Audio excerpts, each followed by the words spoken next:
Football ഇതിഹാസം Lionel മെസ്സിയെയും Argentina football ടീമിനെയും കേരളത്തിൽ എത്തിക്കുമെന്ന പേരിൽ നടത്തിയ കോടികളുടെ കോലാഹലങ്ങൾ വെറും തട്ടിപ്പും ചട്ടലംഘനവുമാണെന്ന് കായിക വകുപ്പിന്റെ അന്വേഷണ റിപ്പോർട്ട് ഔദ്യോഗികമായി സ്ഥിരീകരിച്ചിരിക്കുന്നു.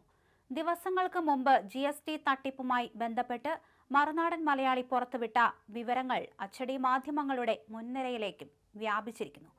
മലയാള പത്രപ്രവർത്തന ചരിത്രത്തിൽ തന്നെ ആദ്യമായി ഒരു ടെലിവിഷൻ ചാനലിനെതിരെ പ്രമുഖ പത്രമായ മലയാള മനോരമ തങ്ങളുടെ ആദ്യ പേജിൽ ലീഡ് വാർത്തയായി ഇത് പ്രസിദ്ധീകരിച്ചത് മാധ്യമലോകത്ത് വലിയ കോളിളക്കമാണ് സൃഷ്ടിച്ചിരിക്കുന്നത്. 126 കോടി ഭൂം. മെസ്സിയുടെ പേരിൽ കോടികളുടെ തട്ടിപ്പ് ഫൗൾ എന്ന തലക്കെട്ടോടെ പുറത്തു വന്ന ഈ വാർത്ത ഫുട്ബോൾ പ്രേമികളെയും പൊതുസമൂഹത്തെയും ഒരുപോലെ ഞെട്ടിക്കുന്നതാണ്. പ്രമുഖ വാർത്താ ചാനൽ മാനേജ്മെന്റിനെതിരെ ഗുരുതരമായ സാമ്പത്തിക കുറ്റകൃത്യങ്ങളുടെ ചുരുളഴിയുമ്പോൾ ചാനൽ ഇതിനോട് പ്രതികരിക്കാൻ പോലും തയ്യാറാകാതെ മൗനം തുടരുന്നത് സംഭവത്തിലെ ദുരൂഹത ഇരട്ടിയാക്കുന്നു.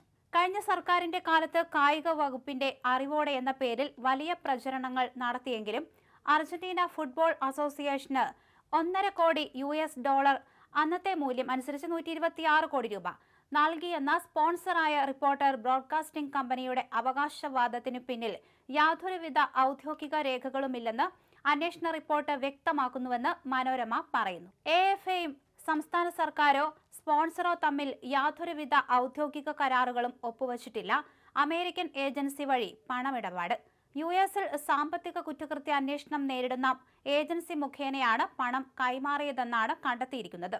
എന്നാൽ പണം അയച്ചതിന്റെയോ ടീം കൈപ്പറ്റിയതിൻ്റേത് ഒരു രേഖയും സർക്കാരിന്റെ കൈവശമില്ല. നാടകീയമായ കത്ത്.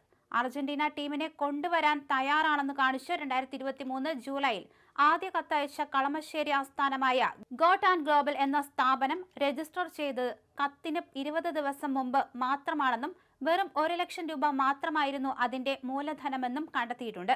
റിപ്പോർട്ടർ ബ്രോഡ്കാസ്റ്റിംഗ് കമ്പനിയുടെ അതേ മേൽവിലാസമാണ് ഈ സ്ഥാപനത്തിനുമുള്ളത്. വിദേശത്തേക്ക് തുക വകമാറ്റിയെങ്കിലും മെസ്സി കേരളത്തിൽ എത്തിയില്ലെന്ന് മാത്രമല്ല, പണം കൈപ്പറ്റിയിട്ടും യാതൊരുവിധ നിയമ നടപടികൾക്കോ തിരിച്ചുപിടിക്കാനുള്ള ശ്രമങ്ങൾക്കോ സ്പോൺസർമാർ തയ്യാറായിട്ടില്ല. വിദേശത്തേക്ക് നൽകിയ 126 കോടി രൂപയുടെ സേവന നികുതിയായി വൻ തുക GST ഇനത്തിൽ അടയ്ക്കേണ്ടതുണ്ടായിരുന്നു. GST വകുപ്പ് സമൻസും നോട്ടീസുകളും അയച്ചെങ്കിലും പലതവണ ഒഴിഞ്ഞുമാറാനാണ് മാനേജ്മെന്റ് ശ്രമിച്ചത്. വിദേശ നാണ്യ വിനിമയ ചട്ട ലംഘനവും കള്ളപ്പണം വെളുപ്പിക്കലും വ്യക്തമായതിനാൽ വിഷയത്തിൽ വിജിലൻസിനൊപ്പം എൻഫോഴ്സ്മെന്റ് ഡയറക്ടറേറ്റ് അന്വേഷണം നടത്തണമെന്ന ശക്തമായ ശുപാർശയാണ് കായിക വകുപ്പ് സ്പെഷ്യൽ സെക്രട്ടറി N. പ്രശാന്ത് കായിക മന്ത്രിക്ക് കൈമാറിയിട്ടുള്ളത്. ഫയൽ തുടർ നടപടികൾക്കായി മുഖ്യമന്ത്രിക്ക് കൈമാറിയിട്ടുണ്ട്. അർജന്റീന ടീമിനെ കേരളത്തിലേക്ക് ക്ഷണിക്കാനെന്ന പേരിൽ 2024 സെപ്റ്റംബറിൽ അന്നത്തെ കായിക മന്ത്രി V. അബ്ദുറഹ്മാൻ, കായിക വകുപ്പ് secretary Pranab Jyothinath, director P. Vishnuraj എന്നിവർക്കൊപ്പം ഒരാഴ്ചയോളം സ്പെയിനിൽ നടത്തിയ പര്യടനവും ഇപ്പോൾ കടുത്ത സംശയനിഴലിലാണ്. AFA ഔദ്യോഗികമായി ക്ഷണിച്ചതിന്റെയോ ആരുമായാണ് മന്ത്രി കൂടിക്കാഴ്ച നടത്തിയെന്നതിന്റെയോ യാതൊരു രേഖകളും സർക്കാരിന്റെ പക്കലില്ല.